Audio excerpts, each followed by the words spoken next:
It's been running for about a minute. It's been able to idle without choke. It was not able to do that before. Welcome back to Living with a Classic. We're back with my 1972 Rover P6 V8. It's almost ready to be back on the road. I took it for a brief test drive 2 days ago, and it goes through the gears and everything, so that's really good. Brakes seem fine now. However, it's running really lean, so we got to figure that out. I also want to give it a tune-up. So I have new plugs, I have a new set of points, condenser, I have a new coil because it's the wrong one on the car, and a couple other things. So today we're going to go through that, give it a tune-up, get it running really well, and in the next couple days I'm going to book this thing in to get inspected, and hopefully it will be back on the road for good then. Here are the new parts for it. We got new plugs. I have the other ones out when I started up for the first time, but they're old, so it doesn't hurt to put in new ones. I have a new coil because this is a ballast system, so it needs about a 1.5 ohm coil. That's a 3 ohm coil, so we'll put that away. Got all these parts from Wins, and this is the coil they recommended, so go with that. Got the plugs from there as well. And this is a condenser, new points. So we're going to go through the ignition system. At some point in the future, I will do HC leads and all that, but they seem fine at the moment, so we're just doing the bare minimum to get this thing on the road. I do have a rebuild kit for the carbs as well, but they seem to be working well, just running a little bit lean. So we'll have a look if that is a vacuum leak or if that's just tuning. Set the ignition, set dwell, all of that.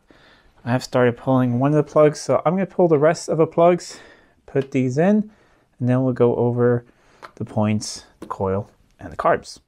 Just got the last plug out here, and they all look pretty even. Maybe a tiny bit leaner on this side. They're black because I've been running it just on choke, so that is not weird. But I'm gapping the plugs at 25 thou or 0.6 millimeters according to the manual. And like I always do with plugs, I put a little bit of anti-seize on. That way, the next person is going to take these out, which will probably be me, will think, you know, past me. Yeah, pretty straightforward. Changing plugs on these. They're not that bad to get to. Just, I wouldn't want to do it on a warm engine because they're right in the manifolds. But let me tighten this down, and then we'll dig into the points. In case you're wondering, the plugs I put in were NGK BP5HS to see how it runs on those. I like to run NGKs in most of my cars. Just always worked well for me. But let's dig into the distributor here.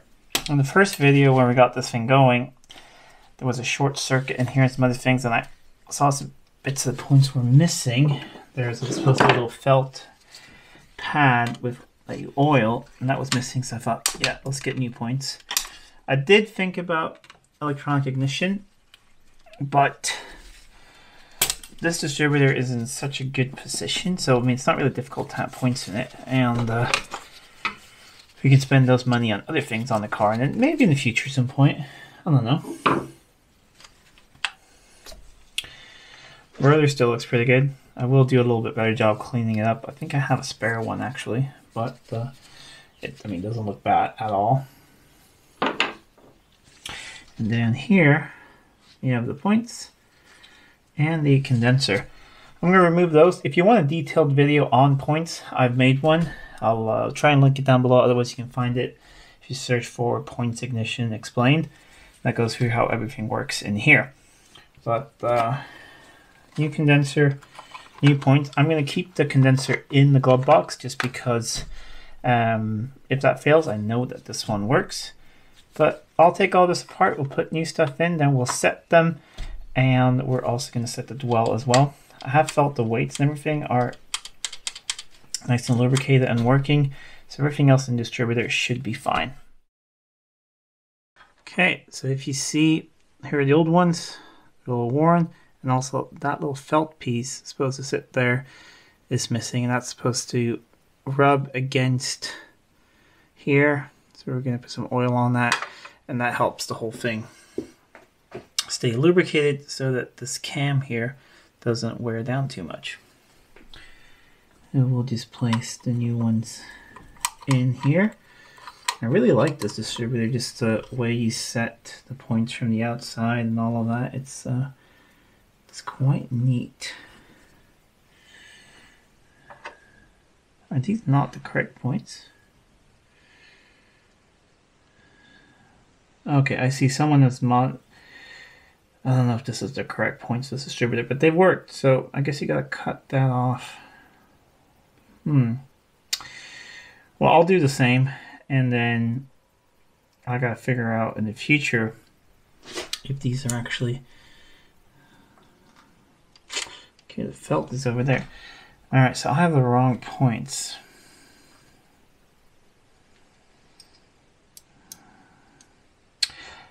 Okay, I think what we're going to do is I'm going to thoroughly clean up these points, and then I'm going to try and figure out which points I need for those in the future. I mean, it runs on these. We'll put a new condenser just for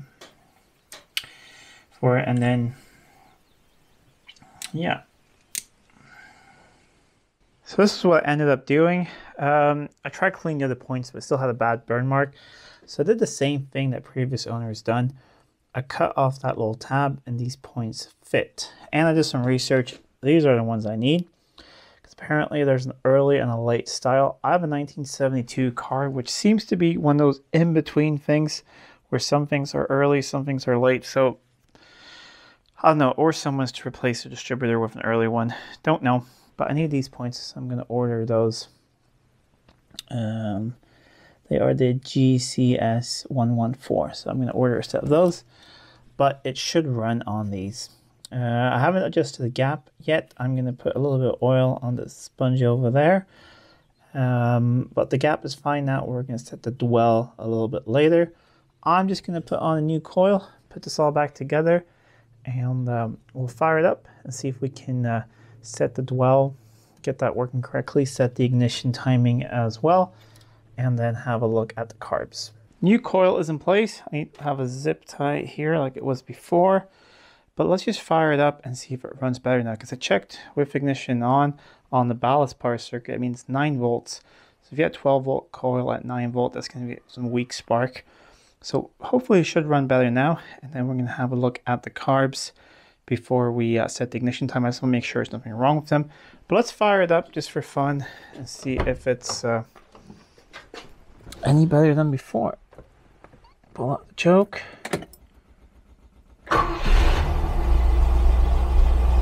Yes. I actually think that is running better than before.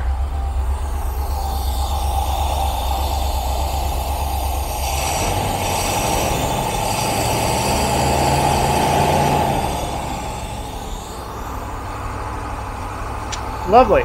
We'll turn it off. I'm just going to have a look inside the dash pods. So basically all I want to do with the carbs is just have a look inside at the jets. Make sure if I can sort of verify that maybe that's why they're lean, if the jets are very far up. And just make sure it's not really super dirty in there. I do have a rebuild kit. So I am going to take them apart at some point, rebuild them and polish them up. But I think when I do that, I may want to do some more things like take off the intake, clean that up, you know, have a look inside the valley, all these other things. So I think for this driving season, they don't flood. I mean, it runs pretty well. It's just a little lean. I think this will do. Because, I mean, we're like a week or so away from it being June, and I want to enjoy this thing for the season, and then I can have all of winter to tinker with other things.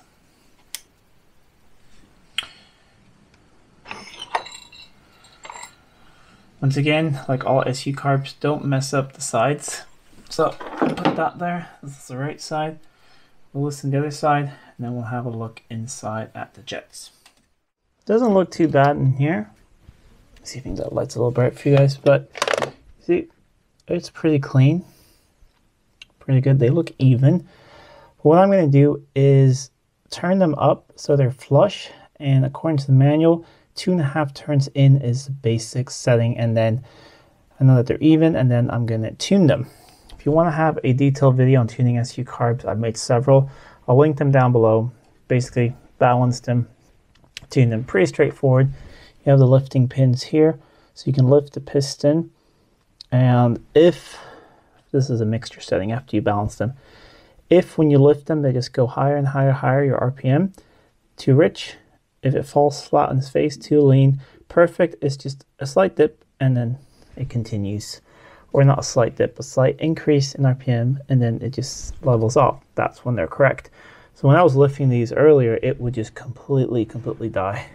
So I'm going to set them to the basic setting, and then we'll fire it up, run it up to temperature, set the ignition timing, set the well, and then tune these carbs. One thing I want to do is this lifting pin is stuck, so I'm going to see if I can tap that a little bit, get that one working.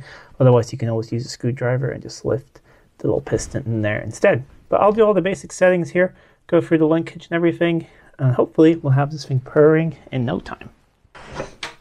Alright, so they're both set at the same level, 2.5 turns down, and I just cleaned up inside there. There was a little bit of evidence of some backfiring at some point, and make sure everything is nice and smooth. There's a couple of things to think of with these SUs, especially the screws up here for a dash pot. Don't over tighten them. They don't need to be, I mean, they're not going to shake loose. They don't have to be that tight. And they're very soft, the materials here, so you can warp things and you can break screws. One thing, it's good to check that, see that? The pistons need to fall really well like that. Of course, you need to put oil up in them. I like to raise it up so I can just get it in here. I like to use regular engine oil, 2050. There is special carburetor oil, and some people use ATF, some people use gear oil. To each their own. This is what I've been running in my cars for about 10-12 years, and I've been very happy with it. Good acceleration, everything seems to work well, and it is readily available. Now we can fire this thing up. I'm going to let it warm up a little bit, then check the ignition timing. We're going to set the dwell on the points as well, and then when it's fully warmed up, we can tune the carbs. It's been running for about a minute. It's been able to idle without choke. It was not able to do that before. Those of you wondering, yes, I did plug the vacuum leak back there that is there when the airbox is not in place, so that has not been leaking. So definitely been an adjustment, but we'll let it warm up, and then I think I need to possibly turn the idle down a little bit before I check ignition timing. But I put in some fresh fuel in it as well. Second time I've done that. Put in another 15 liters of V-Power.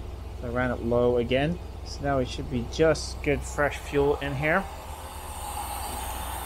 But otherwise it's running sweet. I'll get back to you guys in a couple of minutes when it's warmed up and we can start checking the ignition timing. Not sure how well you guys can see that down there. It's very hard to film timing, but we're a little bit too advanced. It's at about 15 degrees, so I'm going to turn it back a little bit and get that correct, and then we'll have a look at the dwell as well. Dwell is supposed to be between 26 and 28 degrees. We got 27.2 now, so I'm happy with that. Need to adjust the timing a little bit again, turn the idle down a bit, and then I can just tune the carbs, and then we'll go for a test drive and see how it runs. Pretty happy with how it's running now. Got everything back on to go for a test drive. It's maybe a little bit on the lean side, but that's okay because I've booked a time to get the thing inspected and then do emissions testing then, among other things. And I'd rather have a tiny bit lean. It's not very far away. I can drive it there and back, no issues, and then tune it up a tiny bit. But it responds well to revs.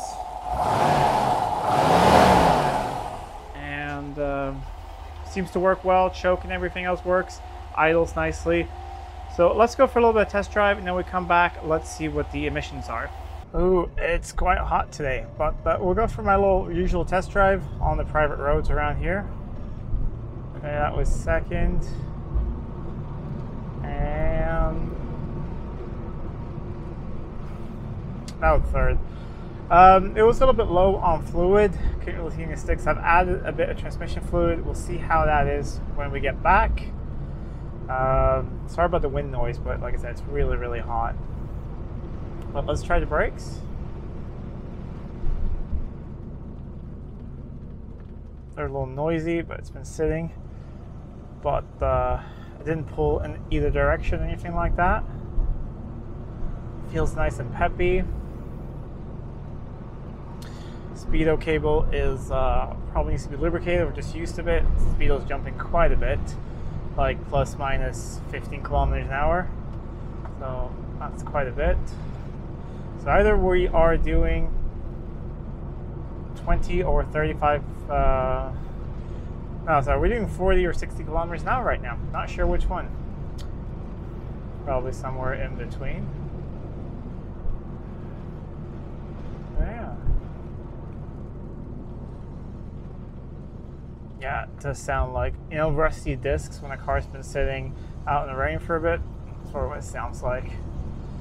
But I had everything apart up front and lubricated up, so that was running. I mean, brakes are working. I think it just needs to be driven a little bit. Other than that, I am very, very comfortable. It is charging. I do have the lights on, so I think if I turn those off, it charges even more. So that's good. Yeah, we are right below 85, so sort of where the thermostat is an 82 in this one. So it's holding that temperature at the moment. Otherwise, yeah, all the dials work except the clock hasn't worked. And I spoke to Matt of Furious Driving. Apparently it's impossible to find a working clock. And he said, you know, the only German part on these cars that don't work. That's the clock.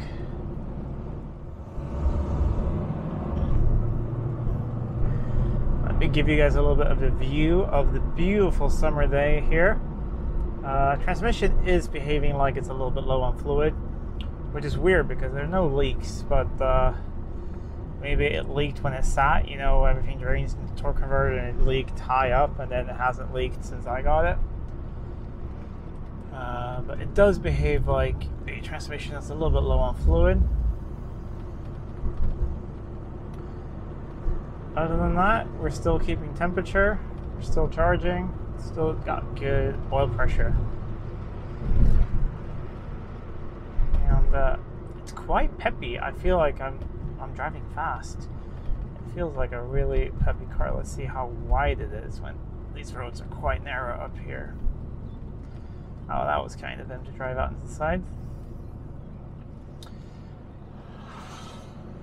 Ooh, that was a nice V8 burble when I went alongside this car.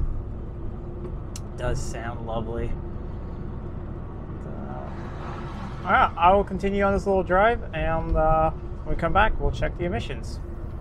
Back from a successful first test drive, kept temperature and everything, and we're seeing about 1.2. Mine shows a little bit low, so it's more like maybe 1.8. So a tiny bit still on the low side, but we'll pass emissions, and then, because I mean it's just like a 10-minute drive there, and then we can fix it again. There's a slight blow here. I'm gonna fix that just right there. Tiny little thing. I put a little patch on that right then. I will need a new rear muffler, but we'll patch that for now. At least now we know it should pass emissions. Yeah, the noise you're hearing is this machine with the pulsing going through it. But yeah, that was a pass. And we're really close to this thing being back on the road now. I call that a big success. It's running nicely now. I may want to turn the idle down a little bit, but we'll do that a final tune of the carbs later, because now after I drove it a bit, it went up a little bit. But running nicely and everything else is fine. It's just really hot right now, but the engine is actually staying nice and cool, so that's good. I'll drive it a little bit more later tonight, just make sure everything's fine, and then try and book in an inspection the next couple days. But that will be the next video for you guys, hopefully. So if you like this video, please give it a thumbs up and share it with friends. If you're not already subscribed to the channel, please do subscribe to the channel. It really does help out a lot. Until next time, I'm Adam. This was Living with a Classic. I'll see you soon.